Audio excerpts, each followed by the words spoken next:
والصلاة والسلام على سيد المرسلين أما بعد فأعوذ بالله من الشيطان الرجيم بسم الله الرحمن الرحيم بڑی الصلاة والسلام علیکہ یا رسول اللہ وعلی آلک واصحابک یا حبیب اللہ الصلاة والسلام علیکہ یا نبی اللہ وعلی آلک واصحابک یا نور اللہ نویت سنت الاعتکاف۔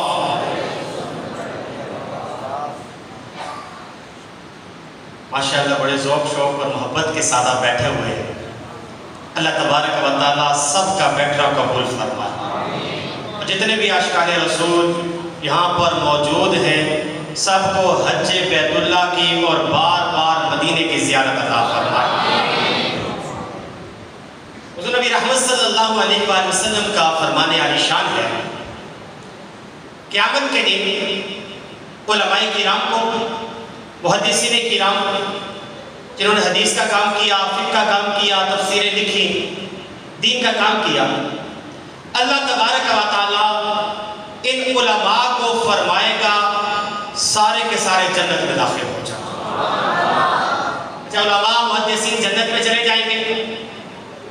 اب ویسے تو جنت میں مزے ہیں، بہاریں ہیں، لیکن ان کو ایک ایسا کام دیا جائے گا کہ مزے کو بھی مزہ آ جائے گا۔ انہیں کہا جائے گا کہ جنت میں جاؤ، دنیا میں اپنے آقا پہ درود و سلام پڑھتے تھے، جنت میں بھی تمہاری یہی ڈیوٹی ہے، اپنے آقا پہ درود و سلام پڑھو۔ علماء فرماتے ہیں کہ بندے کا جس حال میں انتقال ہو، جیسی وہ زندگی گزارتا ہے انتقال ویسے ہوتا ہے، اور جس حال پہ انتقال ہو اسی حالت میں اٹھایا جاتا ہے۔ یہ کتنا ہی اچھا ہو جائے، دنیا میں بھی ہماری مشہوری، پتہ ہے آپ کو بعض اوقات کسی شخص کے بارے میں ہو جاتا ہے، یار فلاں جناب ایدکالہ بابا، وہ جناب سوٹی والا بابا، کھونڈی والا بابا، اس طرح کے ہم نام رکھتے رہتے لوگوں کے۔ کتنا اچھا ہو جائے ہماری پہچان ہمارے نام کے ساتھ یہ آ جائے، اگر کسی کو ہمارا نام نہ آتا ہو وہ کہ یار وہ درود و سلام پڑھنے والا کدھر چلا گیا، کثرت کے ساتھ حضور پہ درود و سلام پڑھنے والے بن جائیں۔ صلو علی الحبیب صلی اللہ علی محمد صلی اللہ علیہ وآلہ وسلم۔ پیارے سے بھی کوئی بھی ہمارا دینی کام ہو، جب تک اس کی اچھی نیت نہیں ہوگی ثواب نہیں ملے گا۔ النیت الصادقۃ تدخل صاحبها الجنہ، اچھی نیت بندے کو جنت میں داخل کروا دیتی۔ تو بیان سننے سے پہلے بھی ہم اچھی اچھی نیتیں کر لیتے ہیں۔ اللہ تبارک و تعالیٰ کی رضا کے لیے بیان سنوں گا، مکمل بیان سنوں گا، اگر کوئی دھکا وغیرہ لگا تو صبر کروں گا، الجھنے گھورنے وغیرہ سے صبر کروں گا، جس چیز سے دوسروں کی توجہ منتشر ہوتی ہے ایسے کام کرنے سے بچوں گا۔ عاشقان رسول ہم یہاں پر جمع ہیں، مقصد ہمارا کیا ہے؟ اللہ تبارک و تعالیٰ کے ایک نیک بندے، امام اہل سنت، مجدد دین و ملت، پروانہ شمع رسالت، الشاہ امام احمد رضا خان کی مدح سرائی کرنا۔ جب وجہ کیا؟ ان کے اندر ایسا کمال ہوا کیسے؟ ایک ہی جواب سمجھ میں آتا ہے، جو مصطفیٰ کا ہو جاتا ہے، مصطفیٰ اس کے ہو جاتے ہیں، جس کے حضور ہو جاتے ہیں اس کا زمانہ ہو جاتا ہے۔ تو اعلیٰ حضرت رحمت اللہ تعالیٰ علیہ کے تذکرہ خیر کے لیے موجود ہے۔ اب 10 شوال المکرم 1272 سنہ ہجری کو آپ پیدا ہوئے اور 25 شوال المکرم 1340 میں آپ کا وصال پر ملال ہوا۔ تقریباً 68 سال آپ کی عمر مبارک ہے۔ آپ کی زندگی کے بے شمار پہلے جن میں فقہ کا ایک الگ مقام، آپ کے عشق کا الگ مقام، آپ کے علم کا الگ مقام، عشق رب نے ایسا عطا فرمایا کہ علماء فرماتے ہیں، حدیث مبارکہ چونکہ یہ ہے کہ جس بندے کے دل میں محمد جان کائنات صلی اللہ علیہ وآلہ وسلم کا عشق نہیں ہوگا، المؤمن، وہ بندہ اس وقت تک مومن ہو ہی نہیں سکتا جب تک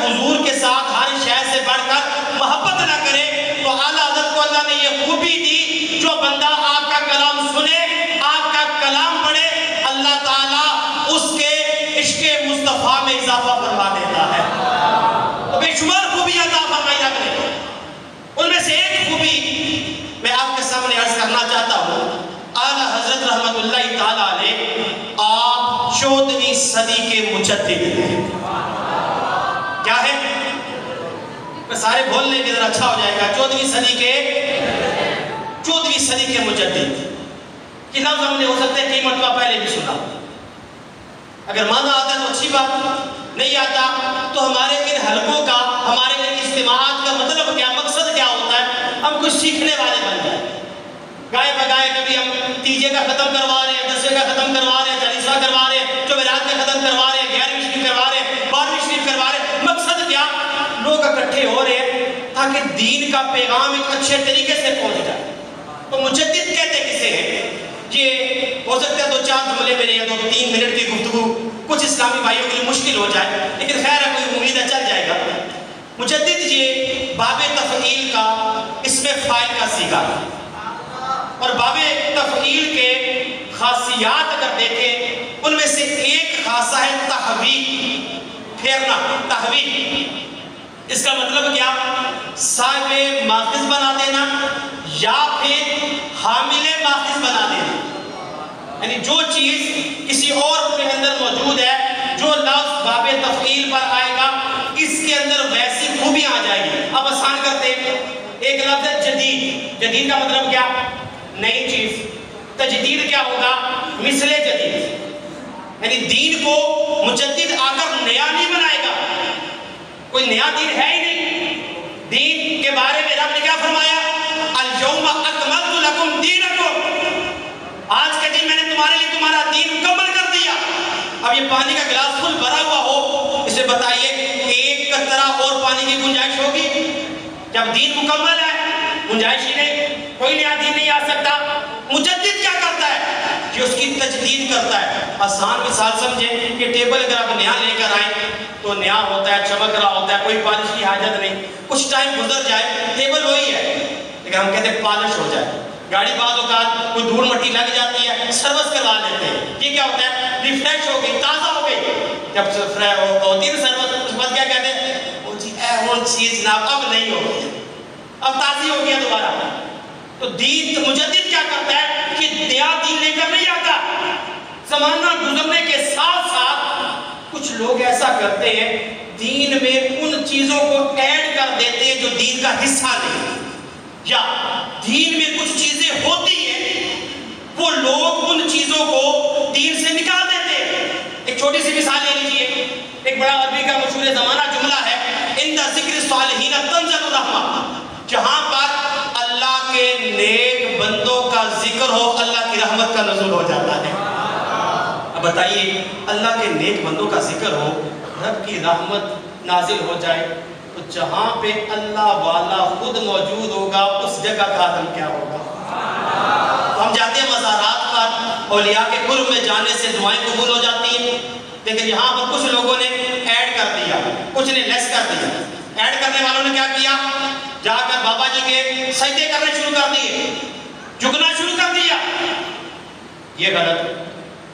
کسی کے لیے سجدہ تعظیمی کرنا اگر تو اس کی تعظیم کی نیت سے حرام ہے، اور اگر اس کی عبادت کی نیت سے ہے تو کفر ہے. یہ کسی بزرگ کو سجدہ کرنا جائز نہیں. اور بعض نے جنہوں نے لیس کیا، کمی کی، انہوں نے کہا بھائی مزارات پہ جانا ہی شرک ہے، مزارات پہ جا ہی نہیں سکتے آپ. اب بتائیے شرک کا معنی برابری ہوگی نا. مزارات کس کے بنتے ہیں؟ جس کی قبر بنے. قبر اس کی بنتی ہے جس کو موت آئے. تو یہ اللہ تبارک و تعالیٰ کو موت آ سکتی؟ کیا فرمایا؟ یحیی و یمیت، زندہ کرتا ہے اور مارتا ہے. حی لا یموت، اور ایسا زندہ ہے جسے موت نہیں آتی. اب بابا جی کے قبر پر گئے، ان کی قبر کا ہونا اس بات کی دلیل ہے ان پہ موت تاری ہو چکی ہے. ہاں اللہ والے تھے، اللہ تبارک و تعالیٰ نے بڑی شانوں سے نوازا، بڑی عزتوں سے نوازا، بڑے کرم سے نوازا. ان کے قرب میں جا کے دعائیں قبول ہو رہی ہیں، ان سے مانگو، اللہ کی عطا سے دلوا سکتے ہیں. یہ بات دین کا حصہ تھی. لیکن کمی کرنے والوں نے کیا کہا؟ جاؤ گے شرک ہو جائے گا. اور زیادتی کرنے والوں نے کیا کیا؟ سجدے کرنا شروع کر دیے. بریلی کا تاجدار اٹھا، کہا بزرگوں کے قرب میں جایا کرو، دعائیں قبول ہو جائیں گی، لیکن وہاں جا کر غلط کاموں سے باز آ جائے. یہ کیا ہوتا ہے؟ میں نے ایک مثال عرض کی، دین وہی تھا جیسا تھا، اعلیٰ حضرت نے تجدید کی، جو ایکسٹرا چیزیں یہ کمی ہو گئی اس کو پورا کر دیا، کمی کو پورا کر دیا، زیادتی کو ختم کر دیا۔ تو یہ کام ہوتا ہے مجدد کا۔ اب اس امت کے اندر بے شمار مجدد گزرے، اللہ تبارک و تعالیٰ نے قرآن پاک کے اندر ارشاد فرمایا وَجَعَلْنَا مِنْهُمْ أَئِمَّةً يَهْدُونَ بِأَمْرِنَا، اور ہم نے ان کے اندر ایسے امام رکھے ہیں جو ایسے پیشوا ہیں جو ان کو ہدایت کی تلقین کرتے ہیں، ہدایت دیتے ہیں۔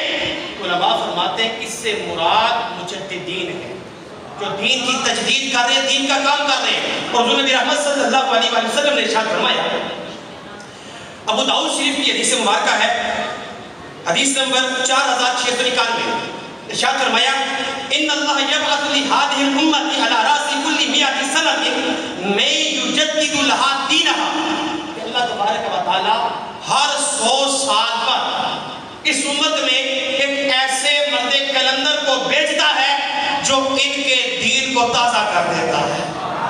یعنی مجدد ہر صدی میں آتا ہے۔ اب ہر صدی کے اندر مجدد آیا۔ علماء کرام نے فرمایا 14 صدیاں گزری ہیں، 15ویں صدی جاری ہے، کہ 14 صدیوں کے مجددین کے باقاعدہ نام لکھے۔ بعض اوقات فرماتے ہیں کہ ایک صدی میں ایک مجدد بھی آیا، بعضوں میں 2 بھی آئے، 3 بھی آئے، 10 کے اقوال بھی کیے گئے۔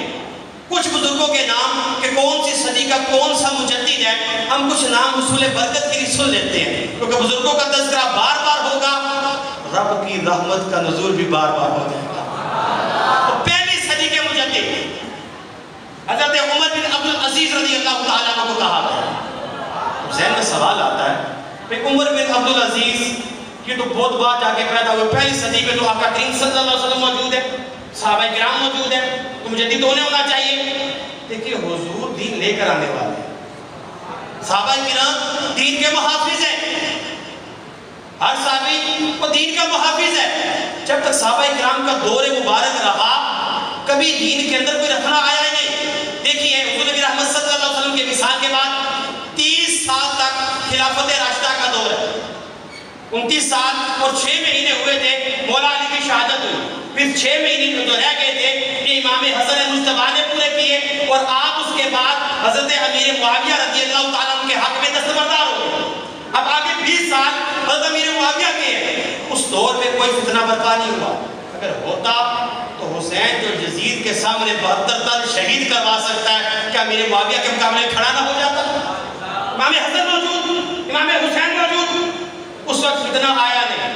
جب یزید خلیفہ بنا اس کے بعد فتنوں کی برسات ہو گئی، کرتے کرتے درمیان میں بہت سارے خلفاء آئے، حضرت عبداللہ بن زبیر رضی اللہ تعالیٰ بھی خلیفہ بنے، ان کا دور مبارک رہا، لیکن اس طرح مکمل فتنے ختم نہ ہو سکے۔ پھر کرتے کرتے عمر بن عبدالعزیز کا دور آیا، آپ رضی اللہ تعالیٰ عنہ نے دین کی ایسی تجدید کی کہ دوبارہ دین کو اپنے اصولوں پر لے کر آئے، اور آپ کے دور مبارک کی یہ برکت تھی کہ آپ کے دور کے اندر اگر کوئی بندہ زکوٰۃ لے کر باہر جائے تاکہ کسی کو زکوٰۃ دے سکے، زکوٰۃ دینے والے تو ملتے تھے، لینے والا نہیں ملتا تھا۔ تو پہلا مجدد عمر بن عبدالعزیز، دوسرے صدی کے مجدد 4 ائمہ ان کو کہا گیا، اور بالخصوص امام شافعی رحمۃ اللہ تعالیٰ علیہ کو دوسری صدی کا مجدد کہا گیا۔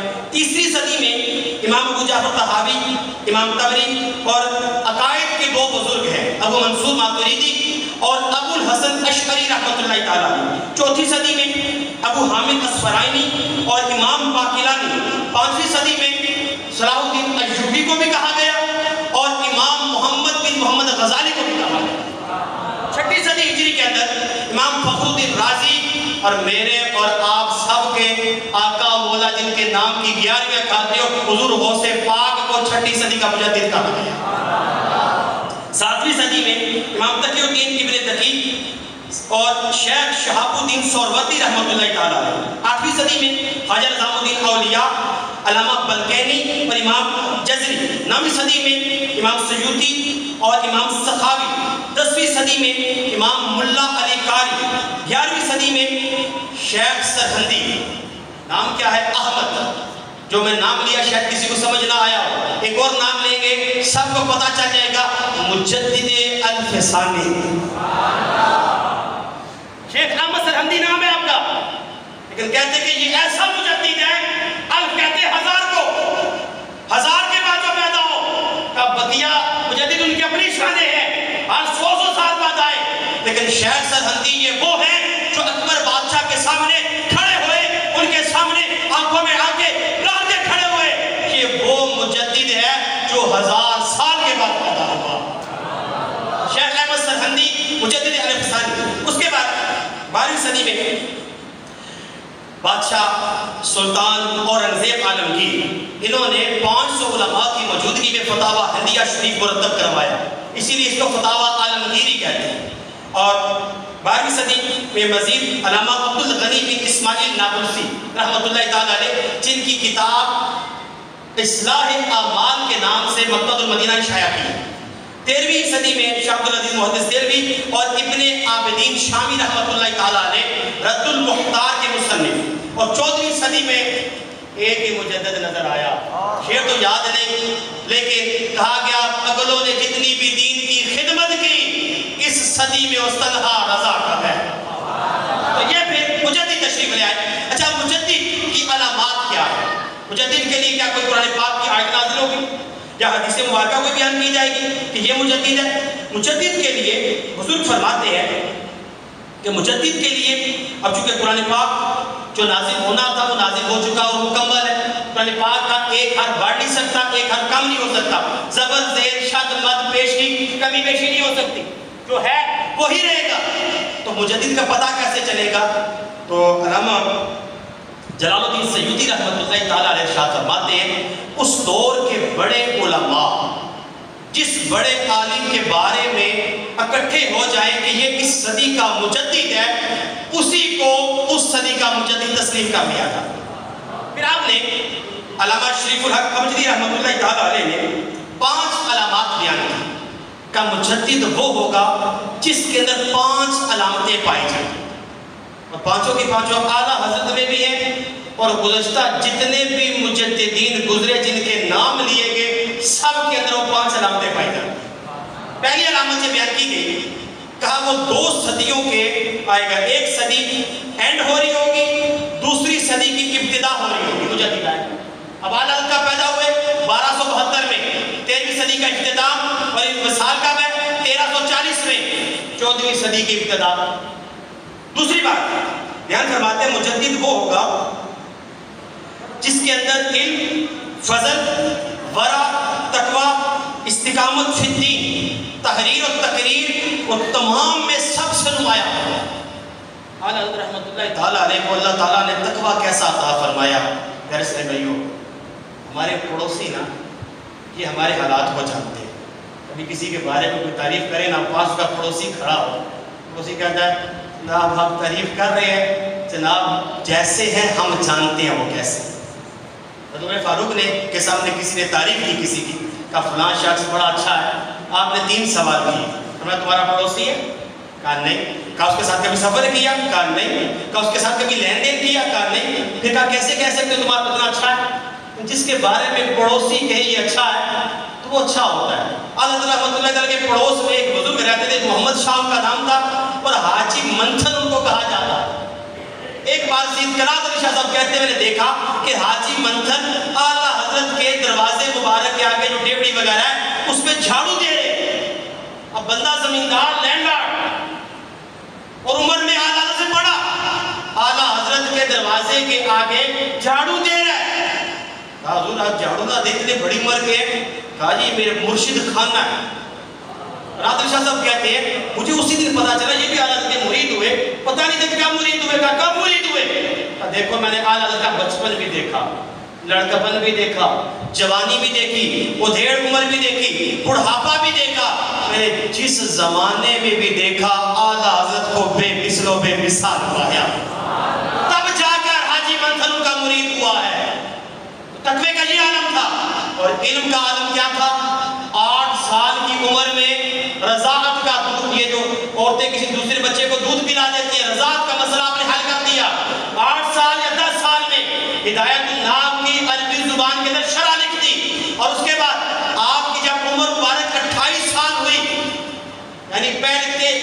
صدی کا اختتام ہو رہا ہے، اس وقت اعلیٰ حضرت رحمت اللہ تعالیٰ علیہ بڑی بڑی کتابیں آپ تصنیف کر چکے تھے، جن میں سے السائل المشہور، ضوء النہایہ، اعتقاد الاحباب، انفس الفکر، مطلب الکمائن، اقامت القیامہ، اور اس دور میں شیخ حسین بن صالح جب آپ پہلے حج کے لیے تشریف لے کے گئے، آپ کی عمر مبارک تھی 23 سال 23 ایئر، اس وقت شیخ حسین بن صالح کی درخواست پر ان کا رسالہ الجوہرۃ المدیہ، اس کی آپ نے شرح النیرۃ الوصیہ کے نام سے تحقیق فرمائی، اور فتاوی رضویہ شریف آپ کا علمی شاہکار موجود ہے۔ تیسری شرط بیان کی جاتی ہے علامت کہ وہ صرف اس کو ایک علم نہیں آئے گا، وہ بہت سارے علوم کا جامع ہوگا، دیگر علوم میں وہ کچھ کلام بھی کر سکے گا، تنقید بھی کر سکے گا، اصلاح بھی کر سکے گا۔ اعلیٰ حضرت رحمت اللہ تعالیٰ علیہ کے اگر آج سے 20 سال پہلے کی تحقیق دیکھے نا، جو علماء نے اعلیٰ حضرت میں کی، کہا اعلیٰ حضرت کو اللہ تعالیٰ نے 50 علوم میں دسترس عطا فرمائی تھی، مزید جب تحقیق علماء کی بڑی، اب علماء فرماتے ہیں 120 سے زائد علوم میں اللہ تعالیٰ نے اعلیٰ حضرت کو کمال دسترس عطا فرمائی۔ تو آپ کا فتاوی شریف العطائیہ النبویہ فی فتاوی رضویہ، اس کے اندر دیکھا جائے آپ کو علم قرآن، تفسیر، اصول تفسیر، حدیث، اصول حدیث، اسماء رجال، لغت، علم بیان، معانی، بدیع، اور طرح طرح کے علوم کا آپ کو یہ جامع نظر ہے۔ اور اس کے بعد میں نے بڑی جلدی سے یہ باتیں عرض کی، اصل بات کہنے کے مجدد کرتا کیا ہے، چوتھی علامت کیا ہے؟ مجدد آ کر بدعتوں کو ختم کرتا ہے، سنتوں کو رائج کرتا ہے، اور اعلیٰ حضرت نے ایسا ہی کی۔ اچھا، بدعت کے لیے میں 2-3 منٹ پہ کچھ بات عرض کروں۔ بدعت ہوتی کیا؟ بدعت وہ چیز، یہ بادہ یبدأ فاتح یفتح سے بھی آتا ہے اور کارما یکرم سے بھی آتا ہے، تو بغیر کسی نمونے کے کسی چیز کا ہونا۔ اللہ تبارک و تعالیٰ کے صفاتی ناموں میں سے ایک نام ہے البدیع۔ کیوں؟ اللہ تبارک و تعالیٰ نے ہمیں بنایا، اتنا پیارا نظام فٹ کیا اندر، اور اس کے بعد اتنی بڑی کائنات، زمین و آسمان بنائے، ستارے بنائے، سیارے بنائے، سورج بنایا، سب کچھ بنا دیا۔ تو کیا کسی نمونے کے، کسی ماڈل تھا سامنے؟ بغیر کسی ماڈل کے بنایا۔ اسی لیے صفاتی ناموں میں سے نام نامی کیا؟ البدیع، بغیر کسی نمونے کے بنانے والا۔ تو بدعت کس کو کہیں گے؟ جس کا کوئی پہلے نمونہ موجود نہیں۔ تو بدعت کون سی پوری کہلائے گی؟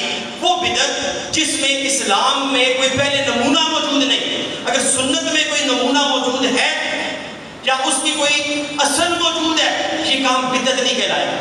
دوسری بدعت کی تعریف کی گئی ہر وہ کام جو دین متین کے خلاف آئے یا سنت کو ختم کرنے والا ہو، ایسے کام کو بدعت کہا جاتا ہے۔ تو اعلیٰ حضرت رحمت اللہ تعالیٰ علیہ آپ نے بدعات کا خاتمہ کیا، جو اصل دین تھا وہ سامنے نکھار کر لے آئے۔ اب بدعتیں دو طرح کی، ایک بدعت ہوتی ہے بدعت اعتقادی، عقیدے کی بدعت، یہ سب سے بری ہوتی ہے۔ بندے کے اعمال بڑے اچھے، سارا کچھ سیٹ، نمازیں پڑھ کے ماتھے پہ کالے نشان پڑھ کے، لیکن عقیدہ اس کا خراب ہو گیا، نعوذ باللہ حضور کی توہین کر بیٹھا، انبیاء کی توہین کر بیٹھا، اہل بیت کی توہین کر بیٹھا، صحابہ کرام کی توہین کر بیٹھا، اولیاء کی توہین کر بیٹھا، غلط جملہ کفریہ بول بیٹھا، سارے اعمال برباد ہو جائے۔ تو اعلیٰ حضرت رحمت اللہ تعالیٰ علیہ نے عقائد کی بدعت پر 500 سے زائد کتب و رسائل تصنیف فرما دی۔ اور دوسری ہوتی ہے عملی بدعت، سے جب بھی سوال ہوا کوئی بھی اس میں گناہ کا ذکر تھا، کوئی ایسی بات تھی، اعلیٰ حضرت نے فوری اس کا رد فرما دیا۔ آپ نے جو اصل چیز تھی اسی کو سامنے رکھا۔ اس کے بعد 5واں کام مجدد کیا کرتا ہے؟ مجدد وہ اصول و ضوابط دیتا ہے جس کی وجہ سے دین متین کو مجدد کے دنیا سے تشریف لے جانے کے بعد بھی تقویت ملتی رہتی ہے۔ اب میں کیونکہ 12:30 بجے انشاءاللہ بیان ختم کرنا ہے، 3 یا 4 منٹ رہ گئے، اب اعلیٰ حضرت کے میں 10 اصول آپ کو عرض کرتا ہوں، جو اصول اعلیٰ حضرت نے ہمیں عطا فرمائے کہ یہ 10 اصول لے لو، آئندہ کے لیے دین متین کا کام بڑا مضبوط ہو جائے گا۔ اور الحمدللہ یہ آپ کو جان کے خوشی ہوگی دعوت اسلامی انہی 10 اصولوں پہ کاربار اور کام کرتی چلی آ رہی ہے۔ پہلا اصول حضرت نے دیا، فرمایا کہ عظیم الشان مدارس کھولے جائیں، باقاعدہ تعلیمات ہو۔ صرف آپ کے ذوق کے لیے عرض کرنے لگا ہوں، دعوت اسلامی نے عظیم الشان مدارس کھولے اور تھوڑے نہیں کھولے۔ اللہ تعالیٰ کے فضل و کرم سے 6100 وہ ادارے ہیں جہاں پہ حفظ قرآن اور ناظرہ پڑھایا جاتا ہے، 1200 وہ ادارے ہیں جہاں پر عالم دین بنایا جاتا ہے۔ مجموعی تعداد 7300 ادارے پوری دنیا میں بنا دیے، اور ان میں پڑھنے والوں کی تعداد تقریباً 3.5 لاکھ سے زائد ہے۔ کیا فرمایا تھا؟ عالی شان مدارس بناؤ، دعوت اسلامی نے کر کے دکھا دیا، الحمدللہ۔ دوسری بات، طلباء کی خیر خواہی کرو، یہ بھی آپ کے ذوق کے لیے دعوت اسلامی الحمدللہ جو ہمارے بڑے ادارے ہیں، بڑے مراکز ہیں کراچی، اسلام آباد میں، جہاں پر ہمارے طلباء خود مشین سے ہاتھوں سے کپڑے نہیں دھوتے، باقاعدہ ان کے لیے دھوبی رکھا گیا، کپڑے دھو کر استری کر کے ان کے حوالے کیے جاتے ہیں۔ اور انشاءاللہ العزیز بقیہ جتنے ہمارے جامعات مدارس ہیں یہاں پر کرنے کا ارادہ ہے ہمارا، ایسا کریں گے طلباء کی خیر خواہی ہوگی، یہ دین کے نمبردار ہے، انہوں دین کا کام کرنا ہے، ان کو عزت دینا، ان کو پروٹوکول دینا۔ دیکھیے ہمارا پروٹوکول کیا بن سکتا ہے، ان کو رب پروٹوکول دے رہا ہے۔ جب طالب علم علم دین حاصل کرنے کے لیے گھر سے چلتا ہے، اللہ تعالیٰ کے فرشتے اس کے قدموں کے نیچے اس کو خوش کرنے کے لیے اپنے پر بچھا دیتے ہیں۔ جو اگر تعاون کر رہے ہیں مرحبا، آپ وہ کام کر رہے ہیں، دین کے علماء کا پروٹوکول بن رہا ہے۔ تیسری بات، آپ نے فرمایا جو مدرسین ہیں ان کو اچھی سیلری دیا کرو۔ چوتھی بات، طلباء کی طبیعتوں کو دیکھ کر مختلف طرح کی شعبوں میں ڈالیں۔ ہر طالب علم بیان نہیں کر سکتا، ہر طالب علم استاد نہیں بن سکتا، ہر طالب علم تحریر نہیں کر سکتا۔ الحمدللہ دعوت اسلامی نے 80 سے زائد شعبہ جات بنا دیے، جس طرح کا جس کا ذوق ہوگا آ جائے گا۔ آگے مزید آپ نے رسول اللہ فرمایا کہ کتابیں لکھی جائیں اور ان کو فری آف کاسٹ بھی تقسیم کیا جائے۔ خود بھی اعلیٰ حضرت نے پریس لگائی ہوئی تھی، اور الحمدللہ دعوت اسلامی نے دعوت اسلامی نے ان چند سالوں میں کتابیں چھاپی ہیں، آپ یہ کہہ سکتے ہیں کہ گزشتہ کئی صدیوں میں بھی شاید ایسی نہ چھپی ہوں گی، الحمدللہ۔ اس کے بعد اللہ حضرت نے رسول دیا کہ اپنے اخبارات شائع کریں دینی، الحمدللہ ماہنامہ فیضان مدینہ اسی کی کڑی ہے۔ آگے فرمایا کہ جو علماء ہیں قابل ہیں لیکن اپنے روزگار وغیرہ کے معاملات میں وہ الجھے ہوئے ہیں، کہا ان کو وہاں سے فراغت کروا کے ان کے معقول مشاوروں کا انتظام کریں اور ان کو دین کی خدمت کے لیے کر لیں۔ الحمدللہ الحمدللہ دعوت اسلامی کئی جگہوں پر یہ نظر آئے کہ سارے کام کر رہی ہے۔ یہ بھی FGRF کا کام تھا، یہ جو سیلاب زدگان کی، آپ کو پتہ ہے دعوت اسلامی سب سے زیادہ امداد کرنے والی تحریک، 1.5 ارب سے زائد، 8 اگست تک کی وہ رپورٹ تھی کہ 1.5 ارب سے زائد مدد ہو چکی ہے، مزید ابھی جاری ہے الحمدللہ۔ دیگر کوئی بھی کام آیا، ڈیزاسٹر آیا تو اسلامی نے پیش رہی، زلزلہ آیا 50,000 سے زائد خون کی بوتلیں عطیہ کر دی۔ تو اسلامی الحمدللہ اعلیٰ حضرت کے اصولوں پہ چلنے والی تحریک ہے۔ آخری بات عرض کروں گا، ہم سب آ جائے، ہمیں ہوتا ہے ہمارے معاشرے میں خرابیاں بڑھ گئی ہیں، واقعات بڑھ گئی، بے روی بڑھ گئی، بیٹے باپ کی آنکھ میں آنکھ ڈال کے بات کرتا ہے۔